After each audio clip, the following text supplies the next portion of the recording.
ओम ओम ओम। मनुष्य जीवन जो हमें मिला है, सर्वप्रथम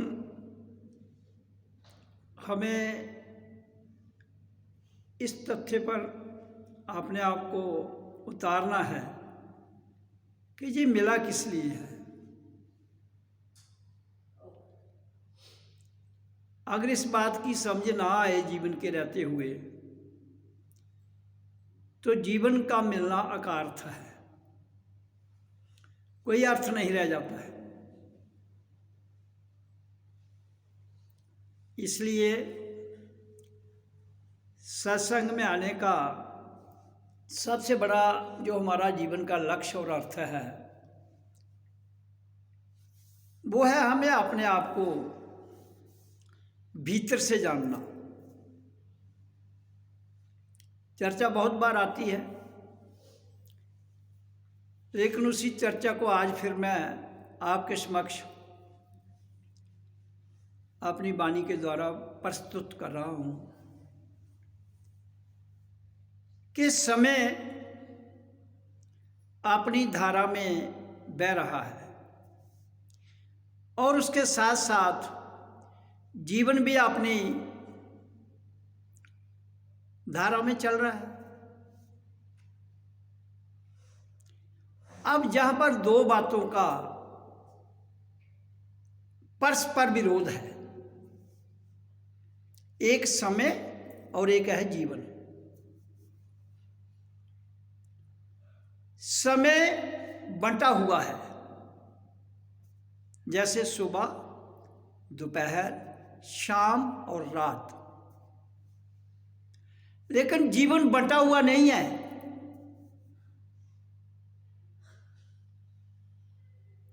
जीवन एक अकथनीय प्रेम है।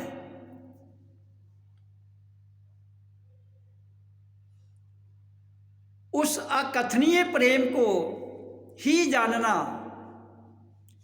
ही उसमें उतरना हमारा जीवन लक्ष्य है।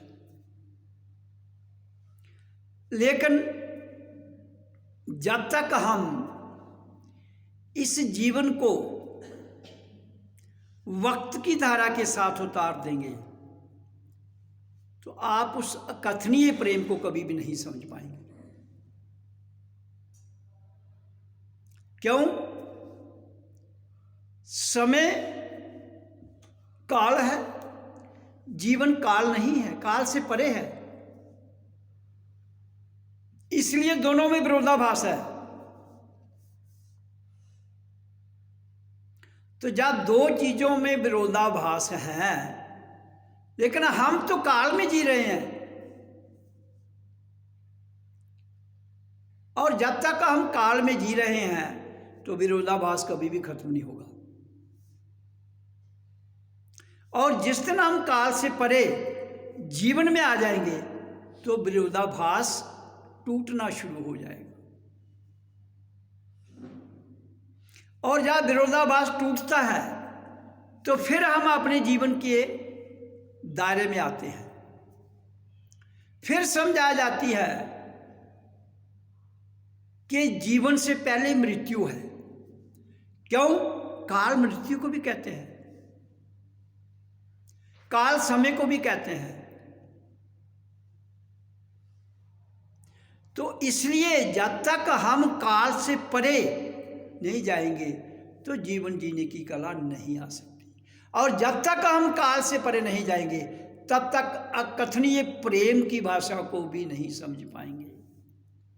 तब हम क्या कहेंगे? काल की भाषा। काल की भाषा को सुनेंगे, काल की भाषा को बोलेंगे और काल की भाषा पर ही चलेंगे। यह जीवन का बहुत बड़ा विरोधाभास है। और संसार की सारी भक्ति, संसार का सारा कार्यक्रम, संसार की सारी क्रियाएं, संसार की सारी प्रार्थनाएं, संसार की सारी मान्यताएं, वो काल पर आधारित है, जीवन पर आधारित नहीं है। तो जो चीज जीवन पर आधारित नहीं है, काल पर आधारित है, और आपने उस काल को जीवन मान लिया है, तो वहाँ इंसान ने अपने जीवन के साथ बहुत बड़ा धोखा किया है और उसी धोखे को रिपीट किए जा रहा है।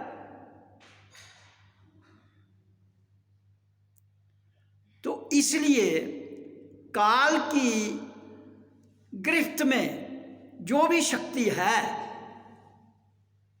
वो जीवन नहीं है। जीवन एक कथनीय प्रेम है, जीवन एक परिग्रह को संकोच में ले जाने का नाम है। परिग्रह क्या होता है? स्टॉक, किसी चीज का स्टॉक करने का नाम परिग्रह है। तो जब तक हम, लेकिन इंसान तो सारी उम्र स्टॉक में ही लगा हुआ है, ये जमा करो, ये बनाओ, वो करो, ये करो, और उसी में उसका जीवन जो काल में बीत जाता है। और फिर वो सच्चे को, जो सत्य है, जिसको सत्संग कहते हैं, सुनता जरूर है, वाणी भी डाल लेता है, लेकिन उस पर जो प्रत्यक्ष रूप में जीवन है उसे जी नहीं पाता है। और जब तक हम किसी चीज का प्रत्यक्ष में बोध नहीं कर पाते तब तक हमारा जीवन जो है वो काल की ग्रिप में चल रहा है। और फिर काल जब चाहे उसको तोड़ मरोड़ के अपनी शक्ति के द्वारा, अपनी मान्यताओं के द्वारा और अपने चलन के द्वारा इंसान को अपने बस में कर लेता है। अब काल के पुर्जे कौन कौन से हैं? शरीर, मन, बुद्धि, इंद्रियां। क्यों कि ये सब खंड खंड हैं। काल खंड खंड में बटा हुआ है, और जो शक्ति काल के खंड खंड में बटी हुई है वो हमें कभी भी नहीं जुड़ने देगी। इसलिए ध्यान रहे कि जो शक्ति काल काल और खंड खंड में बटी हुई है, उस शक्ति को हम कितना भी जान लें, जो वो हमें एकीकरण में नहीं जाने देगी। क्यों?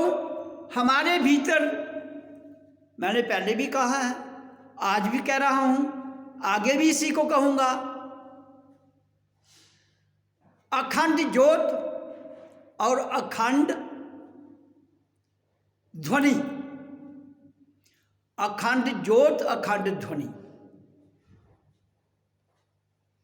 ध्वनि खंड खंड में बटी हुई है, ज्योत भी खंड खंड में बटी हुई है। प्रकृति की बात कर रहा हूं मैं, लेकिन आत्मतीय प्राणों से प्राणों के परे जो ज्योत है वो अखंड ज्योत है।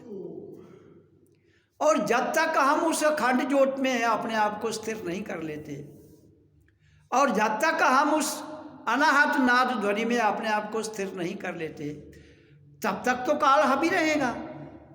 तब तो काल अपनी इच्छा से आपसे काम करवाएगा, और आप करोगे।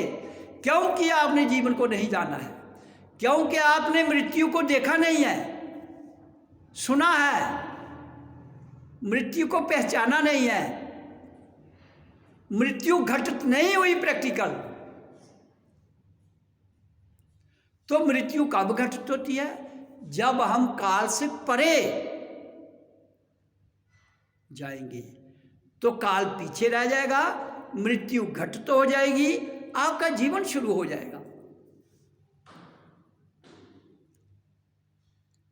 यात्रा सरल है, मुश्किल है।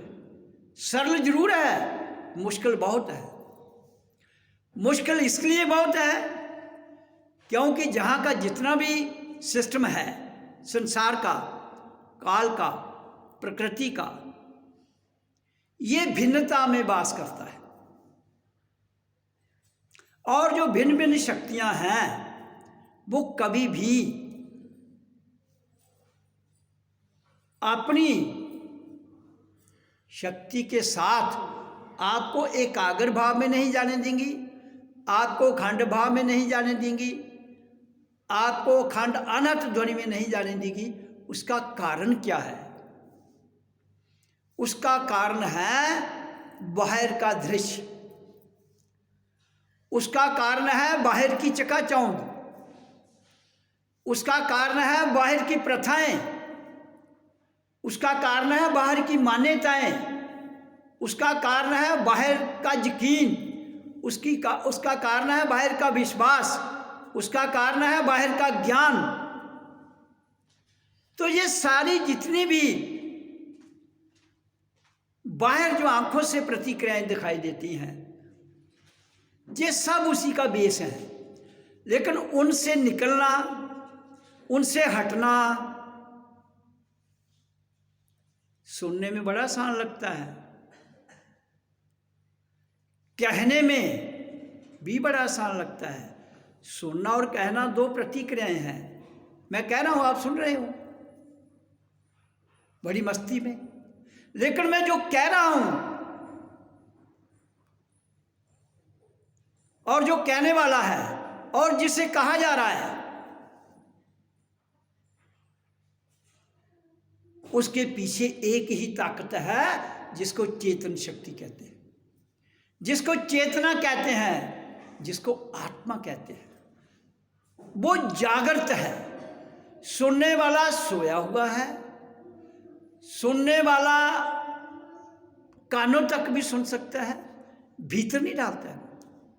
क्योंकि भीतर तब तक नहीं डलेगा जब तक आप अपनी सुषुप्त शक्ति से, जो मूलाधार में वास करती है, जो स्वप्न अवस्था में वास करती है, जो सोई हुई अवस्था में बात करती है, वो तभी सुनेगी जब वो वहां से उठेगी।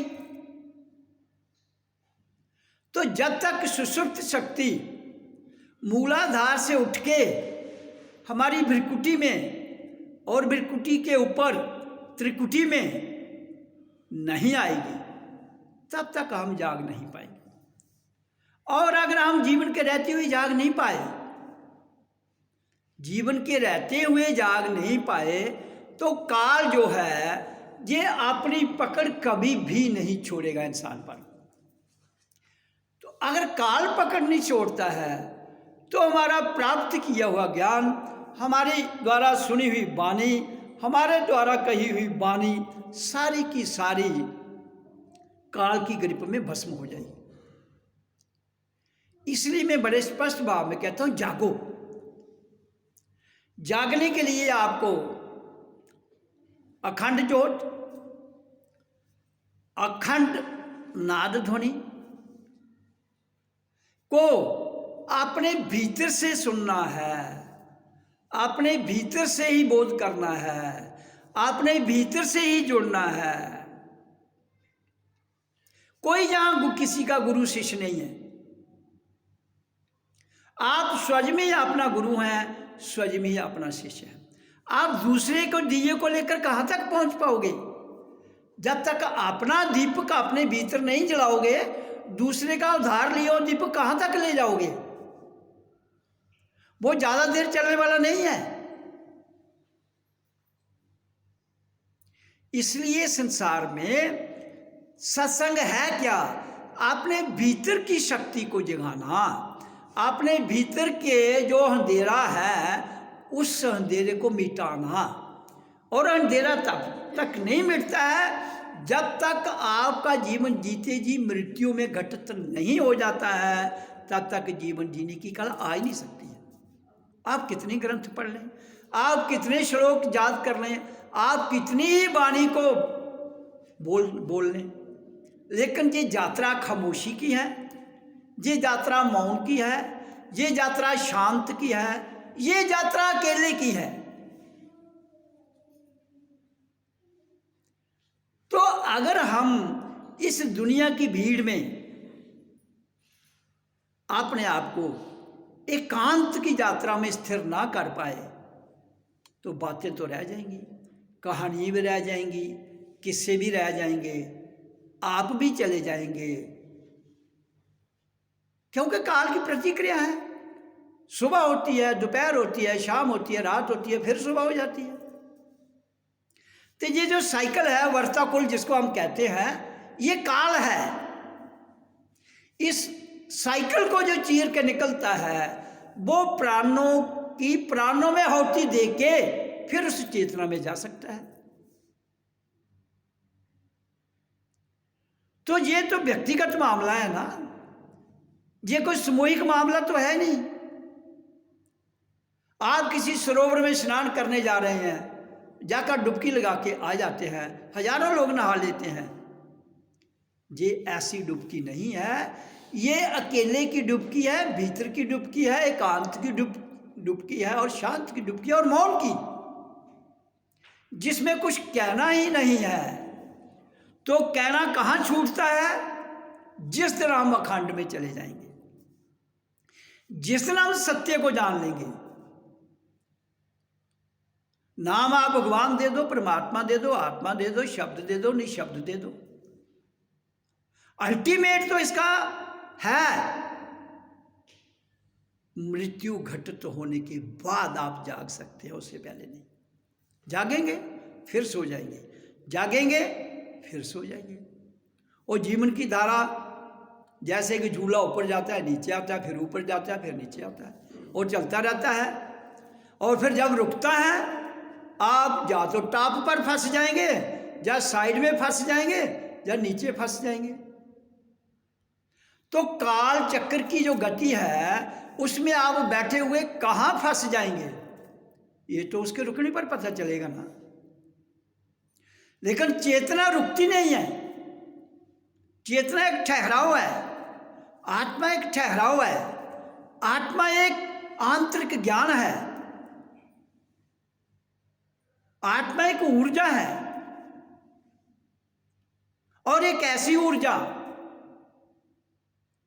जिसको हम कभी भी जुठला नहीं सकते।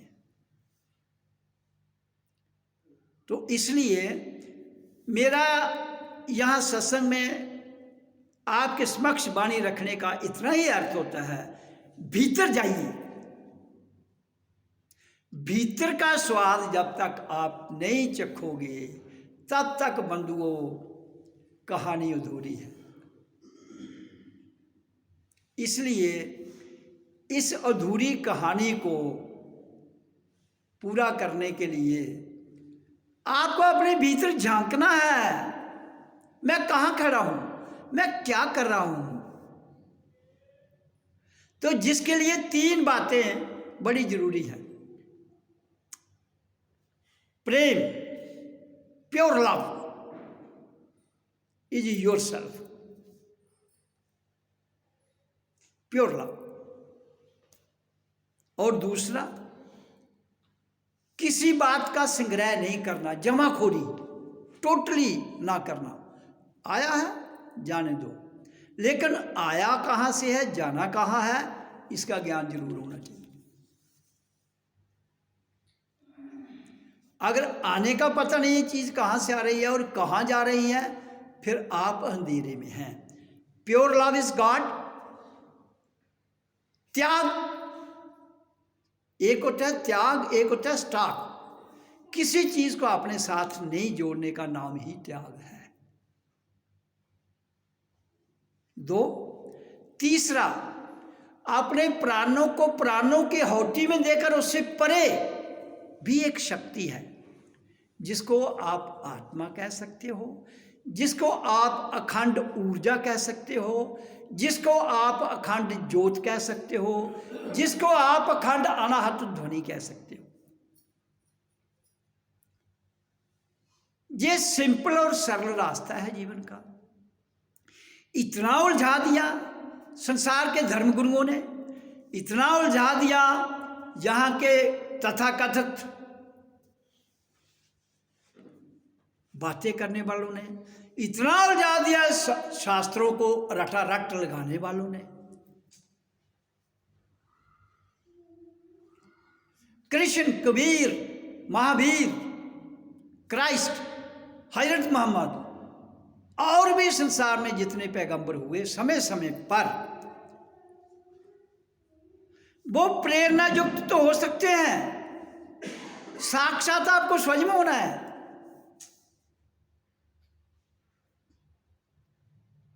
तो प्रेरणा से आप उत्साह अपने अंदर बढ़ा सकते हो, साक्षात बोध नहीं कर सकते हो। उनकी बातों को एज इट इज ले लेना, वो आपके लिए एक मान्यता बन जाएगी, आपके लिए एक प्रथा बन जाएगी, आपके लिए एक शास्त्रार्थ बन जाएगा, जिस पर तर्क वितर्क तो कर सकते हो, सत्य को नहीं जान पाओगे। सत्य में तर्क वितर्क है ही नहीं, वहां कोई आर्गुमेंट नहीं है। अखंड ज्योत में नो आर्गुमेंट। खंड में आर्गुमेंट हो सकता है, आपका मन क्या कहता है, आपकी बुद्धि क्या कहती है, आपके शरीर की व्यवस्था क्या है, आपकी दिमाग की क्या हलचल है। खंड में तर्क वितर्क है। अगर आप अखंड में तर्क वितर्क करेंगे तो फिर उस अखंड तक कभी भी नहीं जा पाएंगे। वो तर्क से परे का विषय है, वो हमारे प्राणों से परे का विषय है, वो हमारी ध्वनि, हमारी सत्संग वाणी जो हम व्यक्त करते हैं उससे परे का विषय है। सत्संग प्रेरणा है, खाली वाणी प्रेरणा है, शास्त्र एक प्रेरणा है, महापुरुष जो हुए वो एक प्रेरणा है। आप साक्षात हो, you are in the present, तुम वर्तमान में हो।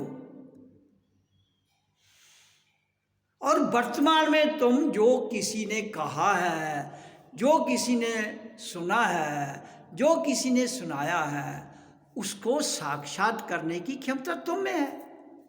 तो अगर तुम में है तुम उसको साक्षात कर लो। You are Krishna, you are पैगंबर, यू आर क्राइस्ट। इसलिए किसी को महान मानना मैंने नहीं रखता है, अपने आप को जानना और उस महान की बातों को प्रेरणा से साक्षात करना ही सत्य है।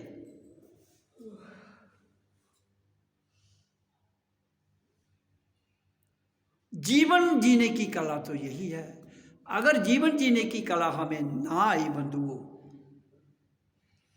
तो किया हुआ सत्संग, बोली हुई वाणी, सुनी हुई वाणी सारी की सारी वातावरण में फैल जाएगी।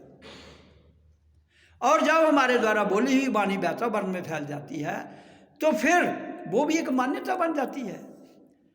सत्य पर आधारित ना रहते हुए वो मान्यता बन जाएगी।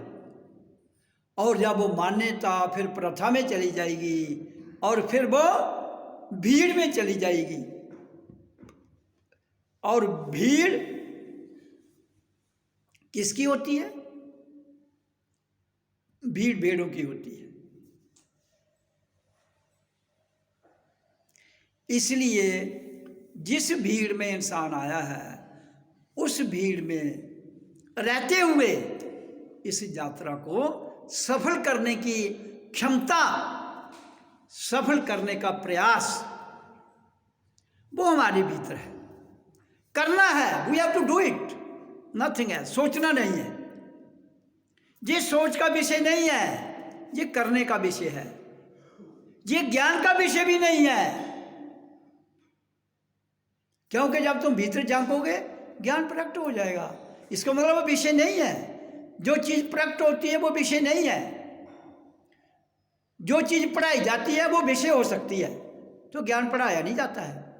सब्जेक्ट आपको पढ़ाए जाते हैं वो उधारा ज्ञान है, लेकिन भौतिकता का ज्ञान उधारा हो सकता है, रूहानी ज्ञान अपना होता है, ये उधार का ज्ञान नहीं हो सकता है।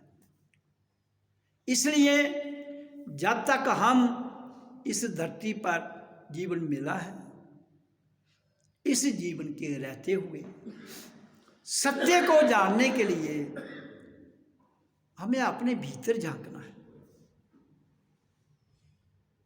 बाहर धूप निकलती है, रोज देखते हो, लेकिन आपके भीतर तो 24 घंटे सूरज की लाइटें चमक रही हैं। आपके भीतर तो 24 घंटे अनाद ध्वनि चल रही है। वो ना सुनाई दे, वो अखंड ज्योत जो करोड़ों सूरजों का प्रकाश है वो ना दिखे, तो ये बाहर का प्रकाश देखा हुआ आपके बाहरी जीवन को तो चला सकता है, लेकिन भीतर का सत्य ये प्रकट नहीं कर पाएगा। इसलिए भीतर के जीवन को जानने के लिए मैं बहुत बार कहता हूं, समय दीजिए। समय आपके पास है, निकालना आपका काम है, करना आपका काम है। और जितना कम बोलोगे, 90% हम अपनी ऊर्जा बोलने में खर्च कर देते हैं, फालतू बातों में जिनका कोई सरोकार ही नहीं है। 10% आप 100 जो दिन में बातें करते हो, उसमें 10 बातें भी जो सार्थक है वो कर दो तो आपका जीवन निभ जाएगा। अगर 100 की 100 बात करोगे, 90 तो अकार्थ है, उनको कैसे निकालोगे आप? क्योंकि ध्वनि मरती नहीं है। हमारी द्वारा या किसी के द्वारा भी ध्वनि निकाली हुई मरती नहीं है, वो यहां घूमती है। तो आप अगर 100 में से 90 बातें फालतू की करते हो तो वो यहाँ घूम रही हैं, वो 10 बातों पर हावी हो जाएंगी। और 90% आपकी कोई ही बात है, उसी का आप किसी इंसान के पास बैठो, वो कहानी शुरू कर देता है। औरत के पास बैठो, वो अपनी कहानी शुरू कर देती है।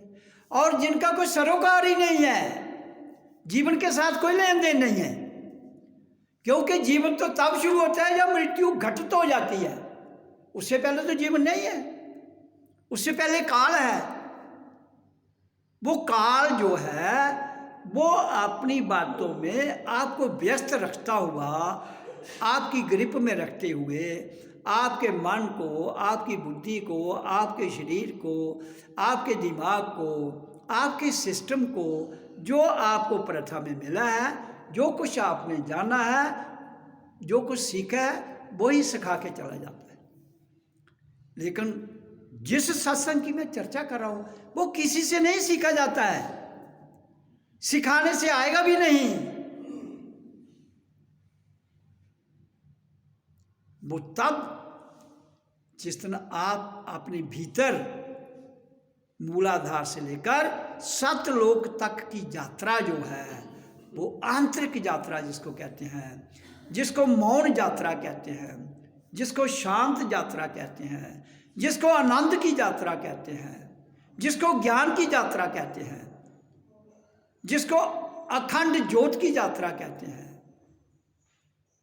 जिसको आपके जितने शास्त्र लिखे हैं, 4 वेद, 6 शास्त्र, 18 पुराण जो लिखे गए हैं, उनका जो निचोड़ है, उनकी जो सत्यता है, उसकी यात्रा कहते हैं। वो सारी समझा जाएगी। और फिर जब वो जान जाओगे, फिर आज चाहे दुनिया का कोई ग्रंथ किसी ही महापुरुष ने लिखा है, जो उसने लिखा है, आपको उसकी पूरी समझ आ जाएगी। जब आपको पूर्ण उसकी समझ आ जाएगी तो you are the perfect man, you are the perfect man और वुमेन।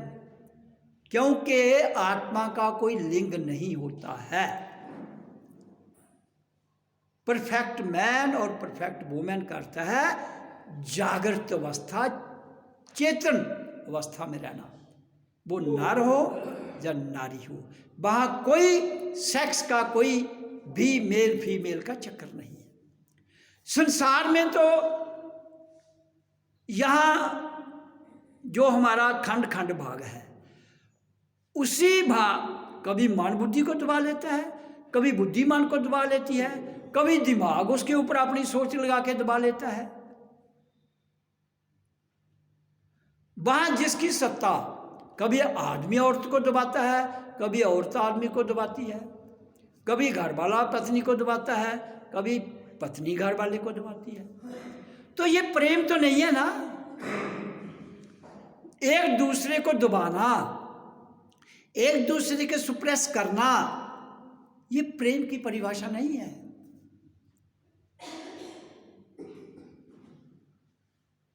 ये द्वंद्व, राग की परिभाषा है। राग को भी प्रेम कहते हैं। लेकिन जहाँ राग है वहाँ दुश्मनी बड़ी खतरनाक हो जाती है। जिस दिन राग टूट जाता है, राग का टूटना बहुत बड़ी दुश्मनी है। आपने दुनिया में देखा होगा सबसे खतरनाक दुश्मन कौन होते हैं? जो दो घनिष्ठ दोस्त होते हैं। जो पक्के जो दोस्त होते हैं संसार में, जब उनकी बिगड़ जाती है वही दोनों इतने खतरनाक दुश्मन हो जाते हैं, इतना कोई नहीं होता है। इसका मतलब प्रेम है ही नहीं।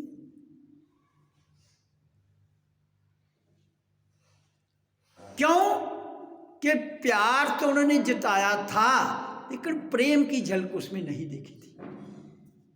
उन्होंने केवल उसमें राग देखा, द्वेष, जो मेरे फायदे की चीज़ है जब तक होती है तो मुझे उससे हमदर्दी है, जब मेरे मतलब की चीज़ निकल जाती है तो हमदर्दी कहाँ है।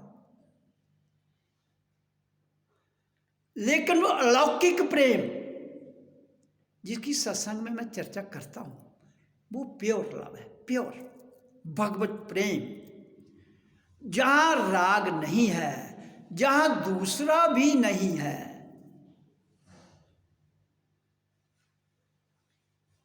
दूसरे की भावना ही राग है, दूसरे की भावना ही संसार है, और एक की भावना ही अखंड ज्योत है। अब दो में से एक में आना, दो में से एक में जाना, रास्ता तो बड़ा सरल है। सीधा मूलाधार से जाना है, सीधा दाएं बाएं जाना ही नहीं है, कहीं इधर उधर झांकना ही नहीं है। मूलाधार से अपनी ऊर्जा को उठाना, केवल सीधा सतलोक में ले जाना है। दाएं बाएं घूमने की आवश्यकता नहीं है आपको, लेकिन दाएं बाएं जरूर घूमेंगे आप।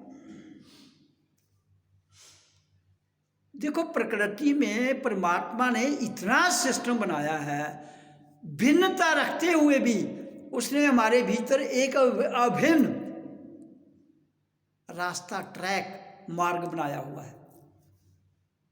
मूलाधार, भ्रिकुटी, सहस्रार, टॉप ऑफ त्रिकुटी, सतलोक, बीच में कोई भी रुकावट नहीं है। लेकिन मन, बुद्धि, सोच, विषय, मूलाधार में इसकी और सोच है, स्वादिष्ठान में और सोच है, मणिपुर में और सोच है, अनाहत में और सोच है, आज्ञा चक्र में और सोच है। वही ऊर्जा मूलाधार में और सोच से है, वही ऊर्जा बिलकुटी में और सोच से है। वहां वो गुलाम है, वहां वो कमांडर है। आज्ञा चक्र का मतलब क्या होता है? कमांडर, जहां से आज्ञा आती है, और उसके ऊपर जब आज्ञा चक्र से ऊपर जाती है तो सतलोक में, सतगुरु के द्वार में जाती है, तो वहां उसकी सोच और बदल जाती है। और फिर सहस्रार के परे जब जाती है तो काल घटित हो जाता है, उसकी मृत्यु हो जाती है।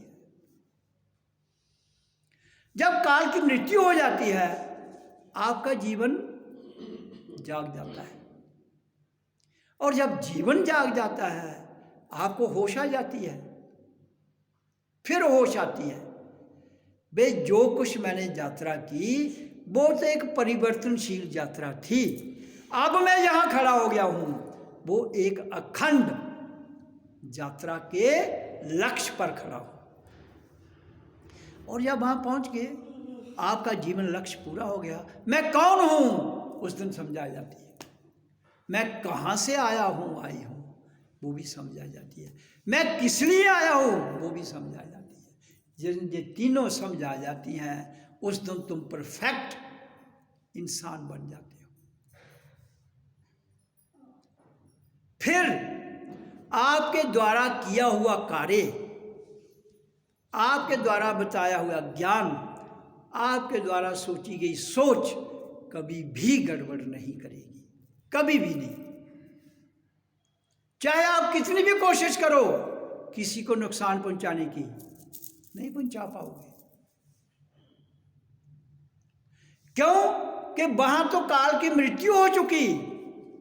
जब काल की मृत्यु ही हो चुकी तो गड़बड़ तो यहां सारे काल की शक्तियों की है। तो काल की मृत्यु हो गई तो काल की शक्तियां भी खत्म हो गई, नीचे रह गई, आप उसके ऊपर आ गए। फिर आपके द्वारा लगाया हुआ बीज पैदा नहीं होता है। इसलिए जिस तरह आपके द्वारा लगाया हुआ बीज पैदा नहीं होता है, उस दिन तुम शांत होते हो, उस दिन तुम मालिक होते हो, क्योंकि बीज तो प्रकृति में लगता है, आप उस परे हो। हाँ, आपकी ऊर्जा प्रकृति में सब कुछ करेगी, आप नहीं करोगे। ज्ञाता, ज्ञेय और ज्ञान, ये तीनों एक हो जाएंगे। ज्ञाता हो गया जानने वाला, ज्ञान हो गया जिसे जानना है, ज्ञेय हो गया जिसको जानना है। तो जिस ये तीनों एक हो जाते हैं तो फिर आप क्रिया भाव से कर्ता भाव से अक्रिया भाव में और कर्ता भाव में चले जाते हैं। आप अपनी आंखों के में नूर को देखिए, आप अपने भीतर जिस भगवान को आप काल्पनिक देखते हैं, आपके भीतर वो काल्पनिक रूप में साक्षात दिख जाएगा। लेकिन आपको समझ जरूर आ जाएगी अगर आप अपने ट्रैक पर दाएं बाएं नहीं घूम रहे हैं। ये जितनी भी शक्तियां हैं ये सब की सब ही काल्पनिक है। मुझे एक छोटी सी बात याद आ रही है। महात्मा बुद्ध ने ज्ञान प्राप्त करने के बाद मौन धारण कर लिया। तो कहते हैं कि जब महात्मा बुद्ध ने 1 हफ्ते के लिए मौन धारण किया तो आकाश से वाणी हुई। ब्रह्मा, जिसको हम रचना कहते हैं, उसने आके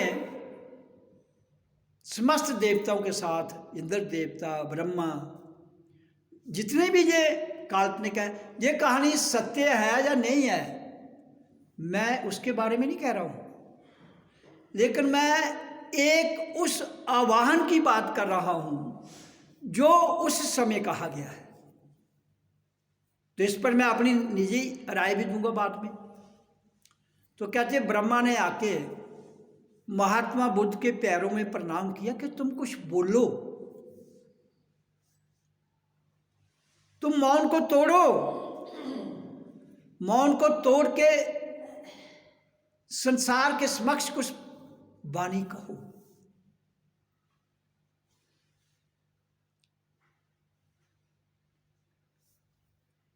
तो अब हमारे भीतर मौन अवस्था में जब हम चले जाते हैं तो जितनी संसार की शक्तियां, ब्रह्मा, विष्णु, शिव, जो हम नाम देते हैं, जिसको रजोगुण, सतोगुण और तमोगुण गीता में बयान किया गया है, जिसको पॉजिटिव, नेगेटिव और न्यूट्रल,